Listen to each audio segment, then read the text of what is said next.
From giraffes to crocodiles to even raccoons in a canoe, there's a herd of taxidermy animals up for auction in Austin. Ranging from goats to a reproduction woolly mammoth shoulder mount. He is honestly one of the coolest things I've seen. It's made out of buffalo hide, and then it's of course got the wooden tusk, but it's really, really cool. This massive collection of animals is more than just an auction. It's a tribute to Austin resident John Brommel, who passed away earlier this year. Those who knew him had a different name for him. He was the taxidermy king. He did things, he knew things that none of us could continue to do.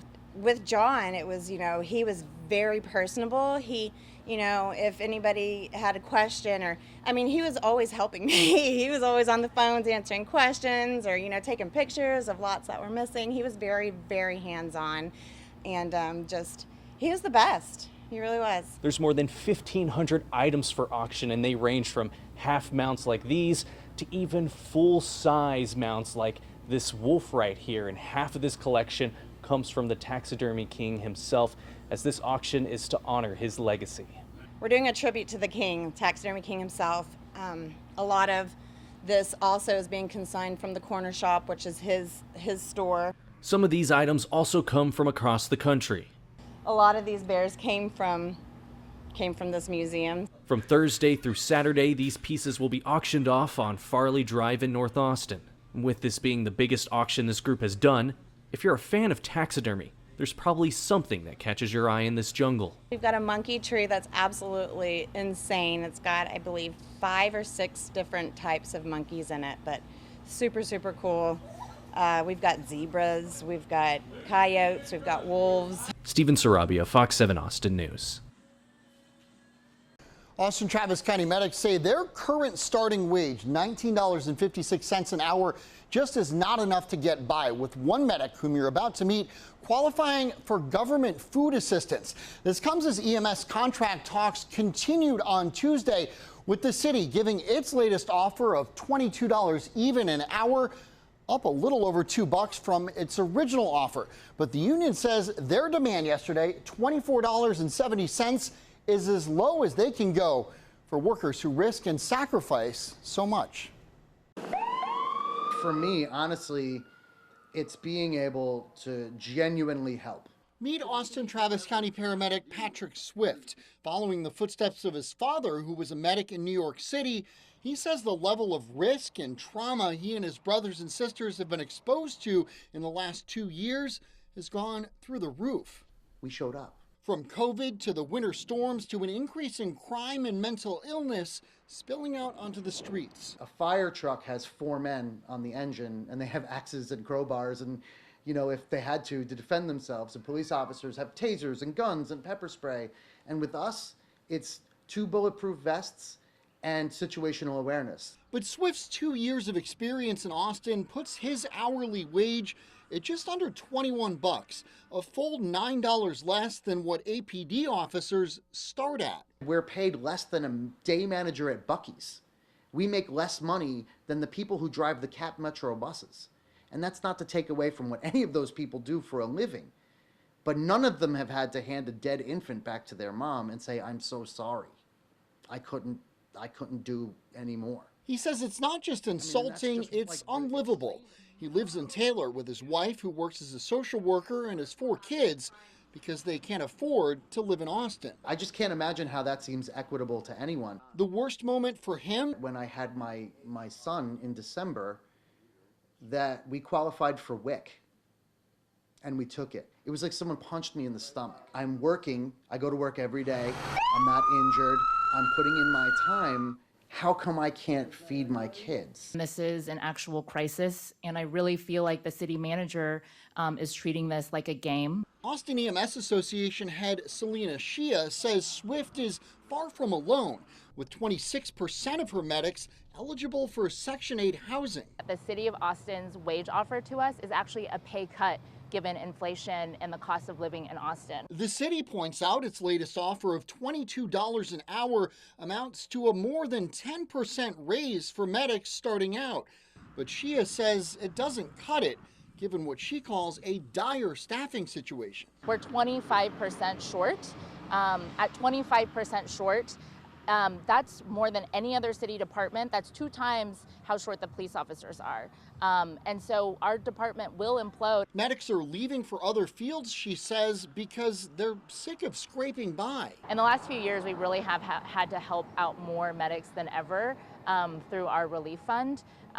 Medics needing assistance with rent, needing assistance with just paying certain bills. A living wage in Austin is no longer $15. It's no longer $19. But the city of Austin currently lists the living wage at $15, a number established in 2018. Public Safety Commission Chair Rebecca Bernhardt says that's ridiculous. The city of Austin seems to be negotiating from a place of using old numbers. It's not taking into account the change in the cost of housing or the overall change in the cost of living. For Patrick Swift, that boils down to not being able to do things for his kids, like piano lessons, cheerleading, or taking them out for their birthday. If something doesn't give here, what does that mean? What does that look like for you? I can't do this if it gets much worse. You know, I'm going to have to, I'm already starting to consider other options. I find it harder and harder to look at my wife in the face and say, no, it matters too much to me to serve the city of Austin to keep living like this.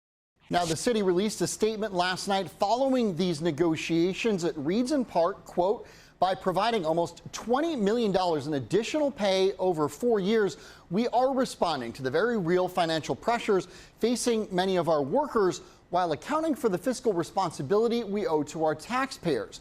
The union's current proposal is far greater than the city's current offer during this time of ever-increasing fiscal constraints. Now, medics aren't the only workers who are struggling. Coming up tonight on Fox 7 Austin News at 9, we'll look at the push to raise the living wage threshold for all city workers. We'll talk with city council members about what more needs to be done, and we'll dig into what the experts say about what a true living wage is here in Austin.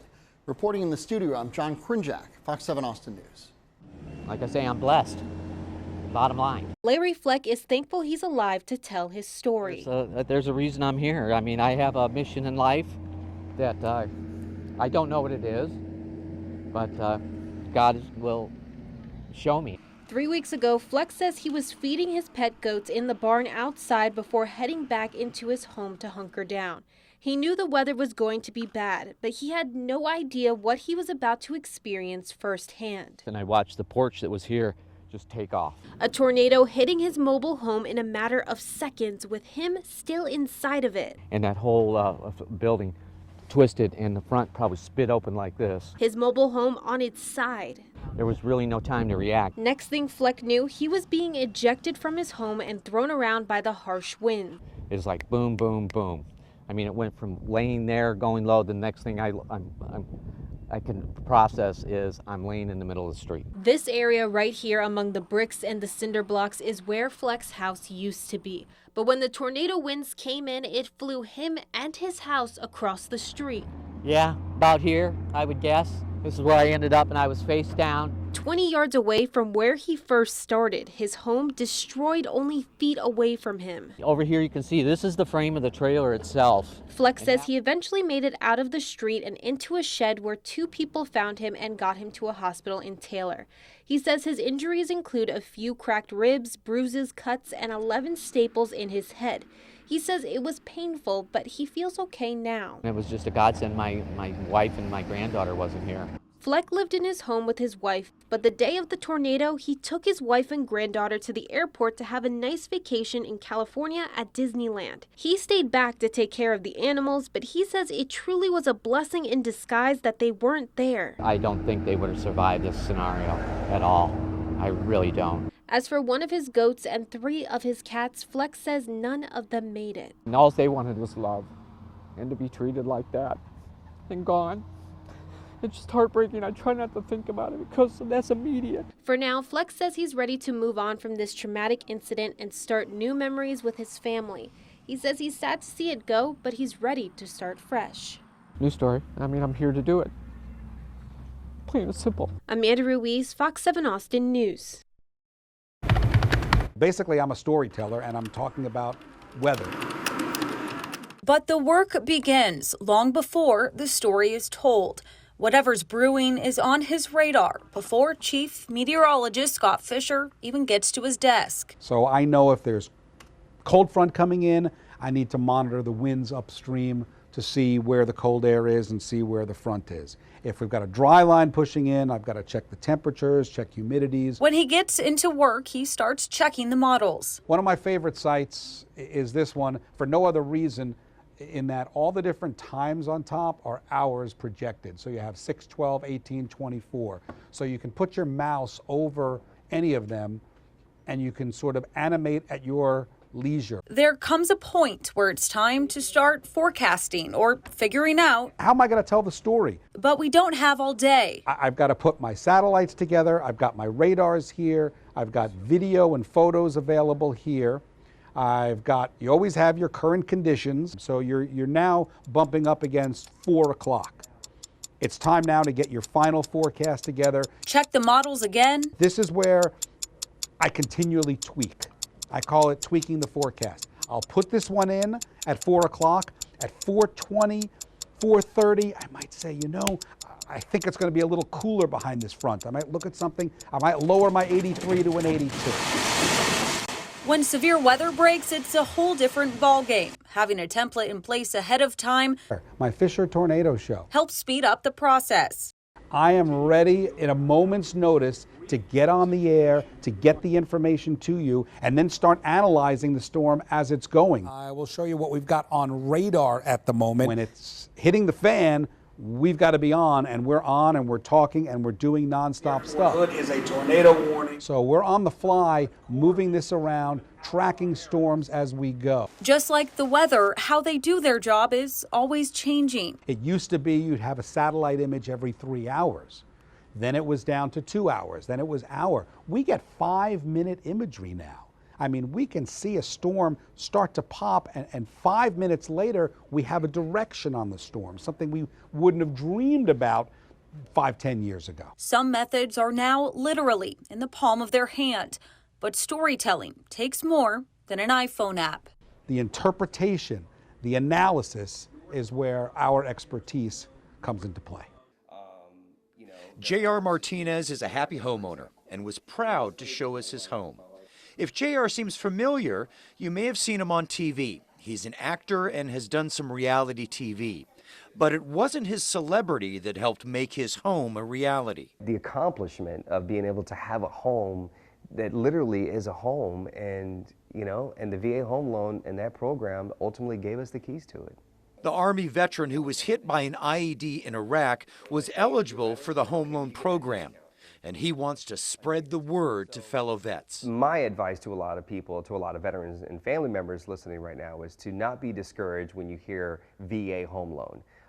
But most importantly, it's about who are you going to work with that's going to help you through that process. It's all about the individuals you decide to work with. JR worked with Chad Bowman of Veterans United Home Loans, the largest VA lender in the country. Not having down payment is one of the biggest things as far as having to put down a certain amount, saving up for a certain amount.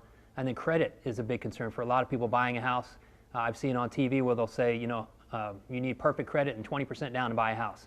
Well, the VA, you don't need perfect credit. He says the VA backs up part of the loan, and that saves the veteran big bucks. If you don't tell a veteran about the VA program and they go FHA because somebody told them FHA might be better, it's roughly a $20,000 difference over 10 years. So that veteran's paying $20,000 more because of the FHA loan versus the VA loan they could have had. He also says vets can use the program more than once, and the program is equal to all. I've had the question before as far as, did my rank matter? How long I served? Does that affect the down payment, or does that affect my eligibility? Various things as far as, does a colonel get a better deal than a private or something? And it's not the case. Once you're eligible for the program, you get the full VA benefit. J.R. Martinez took advantage of the full benefit, and now he's got a home and so much more, all thanks to his service. Freedom that it has created for my family and I to be able to own a home, and how incredibly easy to some degree it was to be able to kind of embark on this journey. But most importantly, just to have the freedom, literally to have the freedom to say the VA home loan gave us this luxury to be able to do this with our money.